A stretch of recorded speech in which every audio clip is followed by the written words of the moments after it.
Во програмата за изградба на објекти кои ќе бидат од витално значење за жителите на општина Кочани, според најавата на градоначалникот Радко Димитровски, оваа и наредната година ќе се гради спортска сала во основното училиште Крсте Петков Мисирков, а по неа ќе започнат активностите за изградба на басен во состав на основното училиште Никола Карев.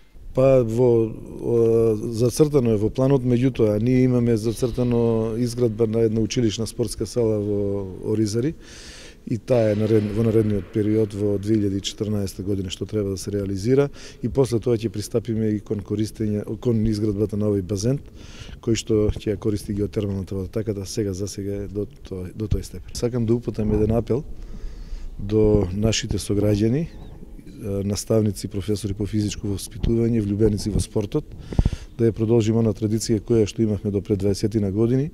Општината ќе ги поддржи сите иницијативи, значи ќе ги покрие финансиските трошкови за формирање на клубови во ракомет, машки и женски и одбојка машки и женски. Значи оние клубови кои што ги имавме, а сега ги немаме.